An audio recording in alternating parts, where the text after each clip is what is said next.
welcome to Big Little Stories. I'm Ivy Sharmetz.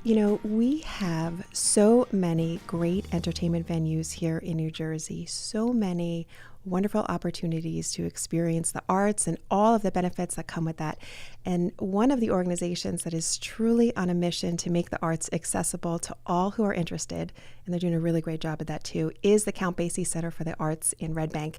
Adam Philipson is the president and CEO, and he's joining me now. Thank you so much for being here, Adam. Absolutely. I'm so happy to be here. Thanks, Ivy. Of course. So you came to this industry as a performer. Tell me a little bit about that. I want to hear some of how you got into this field. Yeah, definitely. I have a background of mostly in theater, some TV film as well. But yeah, I have a long background of shows in New York. I mean, I grew up in the city, so it was accessible for us. I did my first off Broadway show when I was 13, and then progressed in the theatrical space. But always had, in the beginning, just being on the stage was my thing. I mean, I think what's great now is that I've learned how much I enjoy being, behind the stage and creating the magic. But always knowing what it takes, to really like to create that experience on the stage and to be able to be connected and have that experience with an audience. So I'm so grateful for my background and how it brought me to where I am today. When did you know that was something that, number one, you had the talent to do, and that it just spoke to you in that way? Was there like a moment that you remember where you thought, I got to be on stage? I can tell you the moment that sure, I'll try to remember that, but I also remember the moment that I realized, like, wow, I can't do this anymore. But to start the first question, my first time, I went to a performing arts camp in upstate New York called French Woods Festival of the Performing Arts. There were two really, Stage Door Manor and French Woods. We were like the rivals. It was kind of the USC, UCLA, and we were all of us performers, and a lot of great artists came out of that camp. But I think I was 5. I went very young to this camp. We knew people, and that were involved in sort of creating the camp. So we were there very young, and I was auditioned for Peter and the Wolf. And I think what ended up happening was that, like, they asked if I could lick my chops and like kind of stroll around, and I did. And that's when I got the bug. So I got cast. My brother actually got cast in the part of Peter. So it was a family thing. And but I think that what happened for me was that, in that camp, in that environment, and then as I kept going to the camp later on in my life and would go not just for a week or two, but for 9 weeks, you really understood the community that was created. And that's when I just got bit by how incredible this field is. And but there was that moment, Ivy, where I was watching myself in a film that I was in, and I recognized how hard this business is, and how hard it is to have a real, honest, genuine moment. It took so much work, and not that I was afraid of the hard work, but I think I recognized then that it's it's a tough career. It's tough. But you must have gained so much from that experience. There's all this research and talk about when you engage in the arts, when you experience the arts, when you have exposure to the arts, there's benefits to your life, especially as a kid. What did you get from that experience? I think what I got the most, and what I see in the kids that we work with that have the opportunity to be part of shows, here at the Basie in our education program, is that a level like in sports, right? To always be ready, to always be prepared, all the work that's required. That you can be sitting talking to friends and the director says, "Hey, here we go," and just to be able to pull yourself into focus at that exact moment. That's such a lifelong skill that I find I use in everything that I do, and I watch the kids that we work with that have this opportunity as well. I watch them, like be able to pull themselves to attention in a moment. And where do you learn that? I mean, I think maybe in sports where you're on the team and all of a sudden something happens and and coach calls attention, or something happens in a moment. Right. But I feel like that being prepared is one of the skills that I take with me everywhere. But it's interesting that you talk about sports because I feel like we put so much, or society puts so much emphasis on the athletes and focusing attention on athletes. But there are many, I wasn't an athlete when I was in school. I wasn't a theater kid either, but that's a story for another day. There are so many benefits and so much talent aside from sports, and the fact that you're able to put the spotlight on that and give kids a place where they feel like they belong and they are stars even though they're not athletes. I mean, athletes, that has to feel great to be able to do that. No, absolutely. I think, we usually use that metaphor of what it's like to be on a team and a sports team. And that's what happens. You find, um, I don't know the great sports analogy, but I can tell you that the team that happens that we create, and it's with everyone. It's with the person who's playing the lead, right? But it's also with the kid that's in the ensemble and the choir, or the chorus, and that's Yeah. really showing up as equally every day, and that support for each other.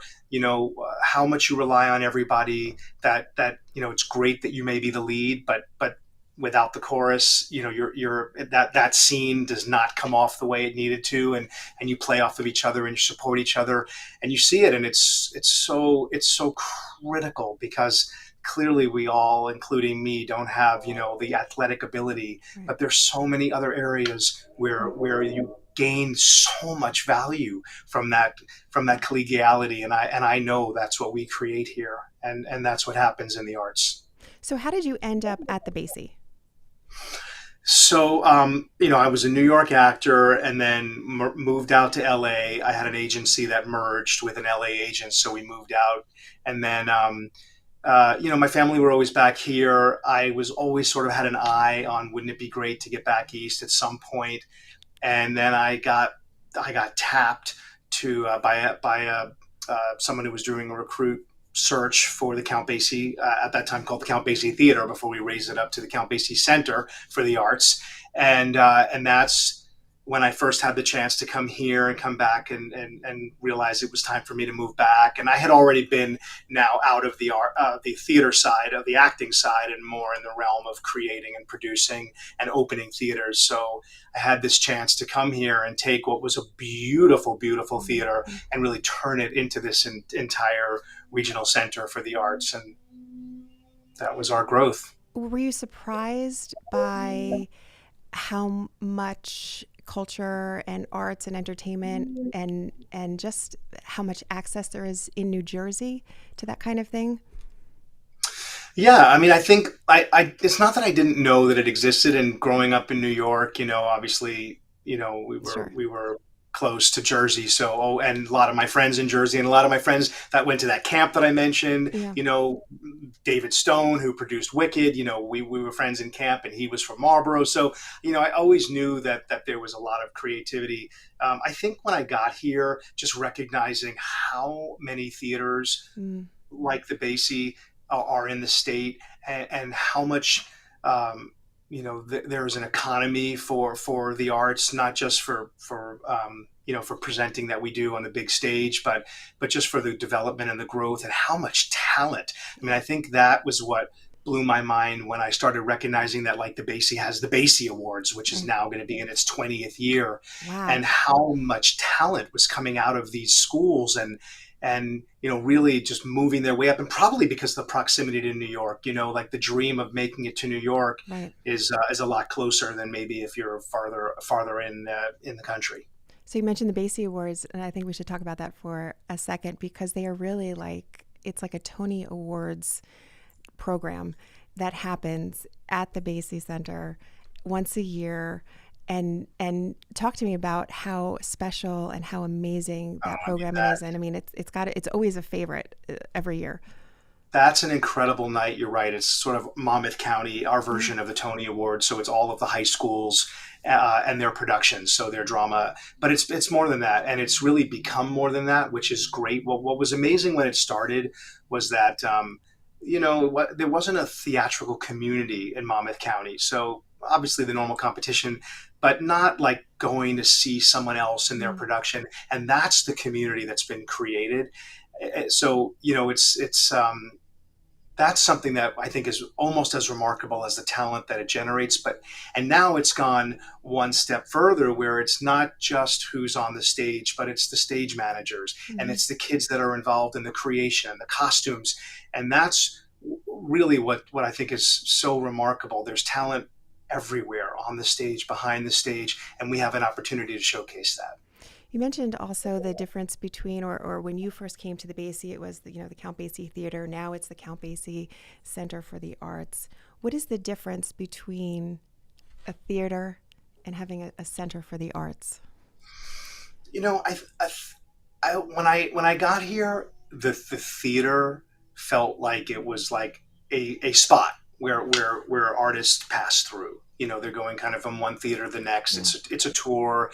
You know, and I what I really wanted to help embrace, and what the vision of our nonprofit board was, they had asked when I came on board, how do we take what we have and then turn it into this real hub and this real emotional center, so to speak, for the community. And that's what we've done. And so it's not just what's on the stage, but it's what happens in every classroom. It's what happens in every room, really, in our hallways, in our lobbies. That's where it becomes this center. And it's not just what's happening at the theater, but it's what we're able to do with the schools and in the community. And that's when you really, I think, become a center for the arts. Yeah.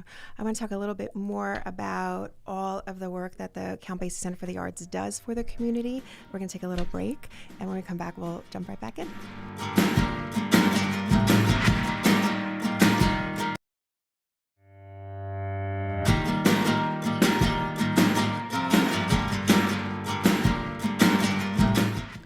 All right, so we're talking with Adam Philipson, who is the president and CEO of the Count Basie Center for the Arts in Red Bank. Adam, you were talking a little bit about how important it is and how much work the Basie Center does for the community, but talk about what it really means to be such a foundational piece of the community. And for me, when I'm saying community, we're obviously talking about Red Bank, but beyond that as well, and throughout the county and the region, really. I mean, there's so many levels to that question. I mean, just from the economic standpoint, now with the expansion that we've done and the two theaters that we have, because we have the historic theater, which is 1,568 seats, and then we have the Vogel, which is our new community space, which has become a very hot jazz club and a place for new artists, but also a place for our students to perform and our community to be able to perform. So, I think on from the economic level, there's probably somewhere around a 30 to 35 million dollar economic Wow. impact annually to the area, Wow. and that's just from our staff and the hotels and the restaurants and who we employ and the artists that we employ.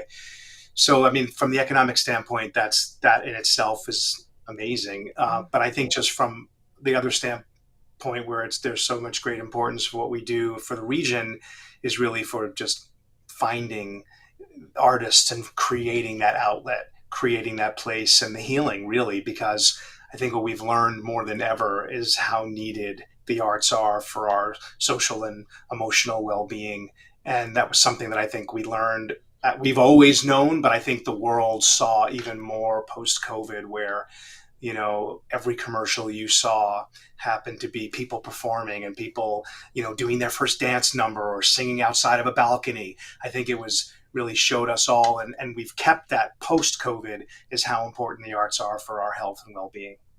What do you think about the idea that unfortunately arts are one of the first things that get cut sometimes from schools and from other programs where people would normally benefit from the arts? I feel like the Basie Center does such a good job of trying to supplement some of that so that people have a place to go, kids have a place to go, so that they can experience this. Why is that so? I know it's important to you. Why is that so important to you? Yeah, I think the word that you use, supplement, is critical, because this is not about taking the place for with what should be the responsibility and obligation of the schools, right? I mean, that should be a part of Right. your day because we all know what happens. The problem solving, the creative solving, the thinking outside of the box. These are all skills that happen from the arts that we have the opportunity to teach, and that's something that needs to be in schools because solving the complex problems that we're all living in only happen from being able to think creatively. So of course, that we can do that we can fill a void is critical because we know these are the skills that our students need to have. Learning tolerance, learning how to appreciate, celebrate each other, respect each other. These are all things that come out of the arts.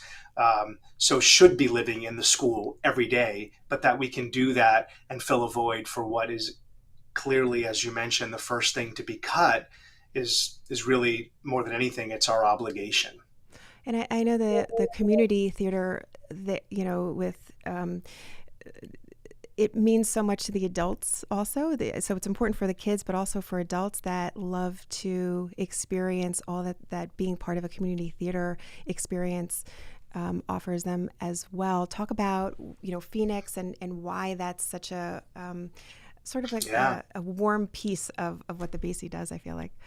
So Phoenix Productions had been a part of the Basie for 35 years. This is where the performances would happen on the main stage, and we decided that the best thing that we could do, really, to be able to make sure that we're reaching the community and not just the Red Bank community, but a wide surrounding community, was to join forces with Phoenix and be able to make sure that we are collectively working to reach more of our community. And so, yeah, I mean, the families that become involved in doing community theater. So basically, Phoenix is now the producing arm of the Count Basie Center for the Arts. Where we're typically a presenting organization. So we take shows that are already produced and then we'll present it on our stage. But Phoenix was an opportunity for us to be involved in actually producing the work and casting and hiring and holding ourselves to our value statement and to the inclusion that we are really on our journey to make sure that all of the things that we do here in our center are inclusive and engaging all of the community members. And people come from near and far to be able to participate at this level of a production, and Yeah. it's critical for someone who's a banker or doing or running their business, but to be able to still participate, that's also a life affirming and life changing opportunity for them. So you mentioned inclusivity, and I think that you guys do that so well in two areas. Number one, I want you to talk about what you do to make the arts accessible to anyone who wants to be involved, and also the way you celebrate diversity and storytelling from all different narratives and perspectives, which adds so much value just to the culture of the region, I think. But start by talking about how and why it's so important that the arts are accessible to everyone who wants to participate. So I think the why. I mean, first of all, aside from all of the core intrinsic value of participating in the arts that we've talked about, for this last couple of minutes, um, it's not always available and Right. accessible, and especially as we're just talking about the fact that it's being cut from the school. So, when we've missed a generation or two, we have to be very intentional about reaching into the community and making sure that what we're presenting and that what we're offering from an education standpoint is serving the needs of our community, and making sure that you don't think of the Basie as a great place, but not for me, but Right. instead you think of the Basie as a beautiful place where I'm welcome, where I can go and study, where my kids can go study, where I can see performances on the stage that are amplifying who we are as a community. So I mean that's the value, and why we've been so intentional about making sure that our reach out and our programs and the programs that we offer and the festivals that we celebrate are about celebrating each other and learning how to really be a community that values how different we all are and how the same we all are. So some of our festivals, like the New Jersey Hispanic Film Festival, or our Calpuli dance program, a Mexican ballet folklorico dance program, or our gospel choir, and just in general, our classical music training, and the way in which we've been able to make sure that our programs are available for all of our community members. It's just been one of the most fulfilling and proud journeys that I've had a chance to be on in the 12 years that I've been here at the Basie. Well, and it also is what makes the Basie such a crucial and important and meaningful part of the community. If someone's never been to the Basie, what's your pitch for them? Why should they come see a show there? Oh gosh! First of all, I think because you'll see anything that you might be interested in seeing, whether it's something that your grandparent would want, or something that your kids are going to have. In any one weekend, you'll see such a spectrum. But I think what happens when you get here too, it's our team. I mean, from the second that you're approached by an email or somehow to buy a ticket, or a sign that you see, on a store, we guarantee your experience will just be seamless, from your arrival and how you're greeted when you're here. And I think the feeling of being here is what makes us so special, and then why you come back. It's all part of the experience. Do you think you'll ever go back on stage? Do you think you'll ever get the itch to go back on stage? I don't know. I think about it. I've thought, every time Phoenix is auditioning for something, and the team will be like, "You should audition." And I'm like, "Oh God, no, I'm not going to do it yet." But you never know. I never say never. And I still work. I still work at home on my, just being ready. I still practice Jesus Christ Superstar all the time in case I'm tapped. You never know. You never know. If people want more information, what's the website? Thebasie.org. And there's just all kinds of information about everything. Our scholarships that we offer, our programs that we offer, our classes that we offer, how to get involved, how to support, how to learn more. Everything's in Spanish. And we give a tremendous amount of scholarships out. I mean, we have our nonprofit has done fundraising to be able to make sure that we have money to be able to offer scholarships. So there's really lots of opportunity. There should be no barrier to being able to experience the arts here at the Basie. You're doing such great work. We like to end every show with 3 big little questions. Are you ready for them? Okay. Okay. All right. The first one, Adam. How do you get yourself out of a bad mood? Oh God. I think I will. Here's what I do. Okay. I will drink a cup of coffee. Okay. You thought I was going to go somewhere else, but no. I drink a cup of coffee, and then I take a power nap. 5 minutes. Cup of coffee, 5-minute power nap, and I'm like ready to go. 5 minutes? 5 minutes is all I need. Okay. I would probably wake up grumpy from a 5-minute nap, but I'm glad that works for you. All right, what is your before a cup of coffee? Have your cup of coffee, then a 5-minute. You wake up like energized. You wouldn't believe it. Okay, all right, I'll take your word for it. What is your go-to karaoke song? New York State of Mind, Billy Joel. When's the last time you performed that song? Is that one of the 3 questions? No, that's a follow-up question. It's called a follow-up. Yes. The last time I did New York State of Mind was my kids were making sure that we were doing karaoke in the house. Perfect. That was my go-to. All right. Other than the Basie, what is one of your favorite spots in New Jersey? Oh, the parks in especially our parks in Monmouth County. I mean, just right now, just every season, it's really my go-to spot. And I mean, the beaches are beautiful, but our parks are even more beautiful. Yeah. I will tell you that when people ask me what one of my favorite places in New Jersey is, I always say the Basie. So just so you know. Oh, of course. Thank you. Of course. I appreciate that. Adam, thank you so much for spending some time chatting with me. You're doing such great work. Your team is amazing. And I just appreciate you being here. So thank you so much. Thank you, Ivy. Appreciate being here. Of course. That's it for today's Big Little Stories. I'll talk to you next time.